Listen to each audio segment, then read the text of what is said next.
बस इतना कह सकता हूं कि इस वेब में और उस वेब में वो वेब ड्रामेबाजी की थी या वेब अंदरूनी वेब है। और उसके ऊपर कोयला चोर का जो आरोप लगा करके मोदी जी मंडी में आए थे और ये कह के गए थे कि लोग सुनना पैसा तो चोरी करते देखे, कोयला चोरी करता कोई देखा नहीं। आज उनका वो प्रत्याशी है, हो सका कहीं कोयला चोर का जमानत जब्त न हो जाए।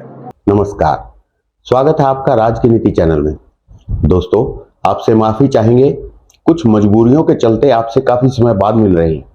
इस बीच लोकसभा चुनाव के बारे में भी हम आपको अवगत नहीं करा सके।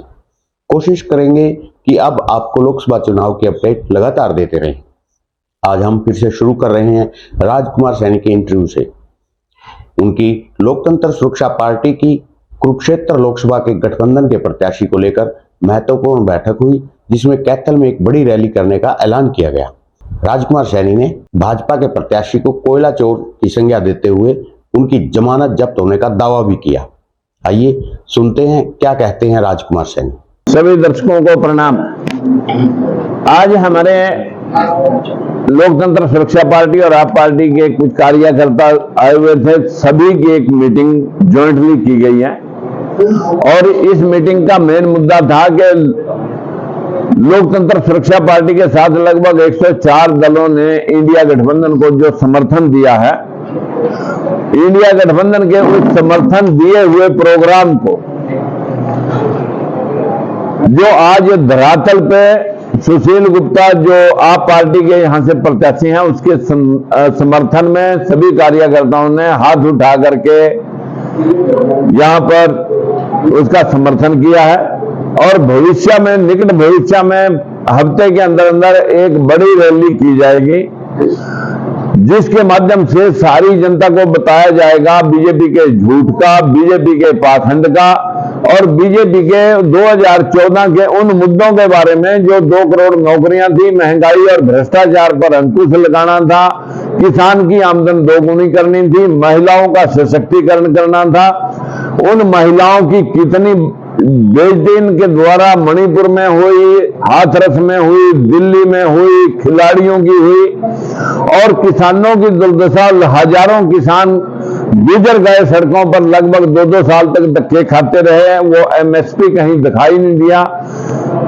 बीजेपी ने सिर्फ 20-25 लोग पाले हैं जिनका 16 लाख करोड़ रुपए का कर्जा माफ करके किसानों का 16 बार कर्जा माफ देश के हो जाता अगर ये लोग गरीबों के साथ थे। लेकिन ये सरमाएदार जो लोग प्यार करके इनके माध्यम से 5 किलो दाने पर इस देश की जनता के हाथ में कटोरा दे करके राजनीति करने का पक्ष ले रहे हैं।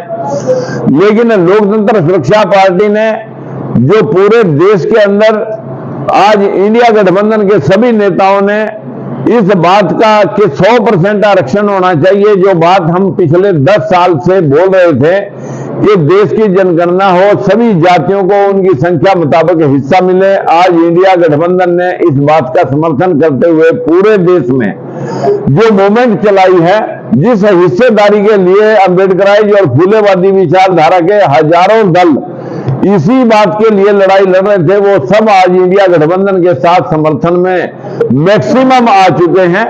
बस इतना कहना बाकी है कि अब इंडिया गठबंधन की सरकार बनते ही उन लोगों को, उन जो मुख्य धारा से पीछे लोग रह गए, जो जातियां रह गई, जो वर्ग रह गए, उन लोगों को इंडिया गठबंधन के नेता किस प्रकार से सहयोग करते हुए बराबरी का दर्जा देंगे, उनकी हिस्सेदारी सुनिश्चित करेंगे। इसी मुद्दे के आधार पर एलएसपी के कार्यकर्ता जो पिछले 28 साल से और लगभग पिछले 10 साल से तो कंटिन्यू लोकतंत्र सुरक्षा पार्टी का जो गठन हुआ था वो इसी बात को लेकर हुआ था। आज इंडिया गठबंधन के साथ, लोकतंत्र सुरक्षा पार्टी के साथ 104 पार्टियों ने और समर्थन इंडिया गठबंधन को दिया है और जिसके बहुत जल्द ही हम सब कार्यकर्ताओं ने आज यह संकल्प लिया कि एक बड़ी रैली करके इस पाखंडी और अंधविश्वासी सरकार को उखाड़ फेंकेंगे। ये रैली कब और कहां करने जा रहे हैं सर? स्थल कहां है? कैथल के सराउंडिंग में ही होगी और लगभग 10 और 15 के इर्द गिर्द होगी। अभी समय डिसाइड किया जाएगा, उसके साथ कोई जगह देखी जाएगी, वो सब यहाँ पर करेंगे। आपके गठबंधन का जो प्रत्याशी है यहाँ से कैंपेन तो बड़े जोर शोर से चलाया हुआ है, अभी तक के अगर आकलन किया जाए तो क्या स्थिति मानते हैं? भाजपा कहाँ है, आपका प्रत्याशी कहाँ है, अभय चौटाला किस नंबर पे है, कुछ इसके बारे में बताइए। मैं सिर्फ इतना कहना चाहूंगा कि जब वेव चलती है उस वक्त अभी बलबीर सिंह जी बैठे थे हमारे साथ में, मैं और बलबीर जी दोनों जब चुनाव लड़ रहे थे, कांग्रेस के प्रत्याशी जिंदल जी थे, और उसके ऊपर कोयला चोर का जो आरोप लगा करके मोदी जी मंडी में आए थे और ये कह के गए थे कि लोग सोना पैसा तो चोरी करते देखे, कोयला चोरी करता कोई देखा नहीं। आज उनका वो प्रत्याशी है। बस इतना कह सकता हूं कि इस वेव में और उस वेव में वो वेव ड्रामेबाजी की थी या वेव अंदरूनी वेव है कि हो सका कहीं कोयला चोर का जमानत जब्त न हो जाए। सुशील गुप्ता जी को कितने मतों से जिताने का दावा कर रही हैं? मैं बात कह सकता हूं कि यहाँ लगभग 19 लाख के राउंड अबाउट वोट है, और जिस दिन मशीनों के ऊपर से रिजल्ट निकलेगा वह मशीन की कोई गड़बड़ी ना हो, तो भाई मैं उसका अंदेशा तो हम सबको अभी भी है। अगर मशीनों की गड़बड़ी कोई नहीं हुई तो मैं दावे से कह सकता हूं कि 2/3 वोट सुशील गुप्ता के निकलेंगे। और गठबंधन कितने सीटें जीतने जा रहा है? मुझे बस इतना बात का कहते हुए संकोच हो रहा है कि कहीं ऐसा ना हो कि जिस तरह 10 की 10 जीती थी और 10 की 10 पे सुपड़ा साफ हो जाए बीजेपी वालों का। तो मतलब मान रहे हैं कि कांग्रेस और एक गठबंधन का प्रत्याशी 10 की 10 सीटें जीत रहे हैं आप? बिल्कुल ऐसा हो सकता है, इतना अंडरकरेंट है। अभी जैसे आपने कहा कि ईवीएम की कोई गड़बड़ ना हो, अभी पीछे ईवीएम को लेके सुप्रीम कोर्ट ने क्लियर कर दिया था और इसको लेके कुछ कहा था, और शायद कुछ ऐसा भी कहा था कि इसके बारे में कुछ बयानबाजी ना की जाए। नहीं, उन्होंने एक बात तो जरूर कही कि वीवीपैट की जो पर्ची है वो भी काउंटिंग होगी, यानी कि कुछ जगह की होगी। अगर मेरे सामने कोई पर्ची तस्वीर मेरी आई है और उसकी पर्ची कटे गिरी है तो ज्यादा जरूरी तो वही गिननी चाहिए, जैसे रिजल्ट उस पर्ची के आने चाहिए।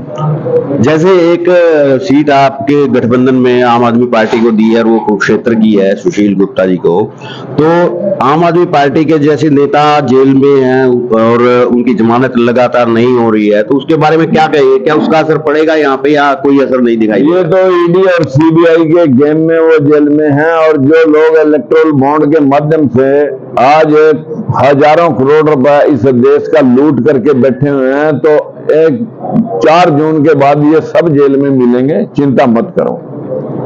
इस बार जो है पहले चरण के और दूसरे चरण में जो अभी जा रहा है होने जा रहा है, उसमें चुनाव में वोट प्रतिशतता जो है वो बहुत कम हुई है, मतलब मतदान बहुत कम हुआ। उसका कितना असर पड़ेगा और किस पार्टी को उसका फायदा होगा? जब सरकार से नाराजगी होती है तो लोग वोट पाने में संकोच कर जाते हैं, फिर वोट पाने नहीं आते। वो सारे लोग जो सरकार से नाराज थे वो वोट पाने नहीं आए, वोट परसेंटेज गिरा, और जो लोग विरोधी थे वो सब इनकी मंजी ठोकने के लिए तैयार खड़े थे, वो तो मौका देख रहे थे। कुर्सी काट दो सारे जो है ना, छोटा नजदीक में मतलब जितने भी भाइयों से ये है कि इंकलाब जिंदाबाद, भारतीय जनता पार्टी को करेंगे ठिकाने और इंडिया गठबंधन को करेंगे न्याणे। भाई आप सभी से हाथ जोड़ के विनती है, इंडिया गठबंधन के समर्थन में हम सब दिन और रात एक कड़ी मेहनत करेंगे, और भारत के अंदर पूरे इंडिया में इंडिया गठबंधन का जो परचम लहराया जाएगा, जिससे जातिगत जनगणना हो, हर जाति को उसका हिस्सा मिले, बच्चों को रोजगार मिले।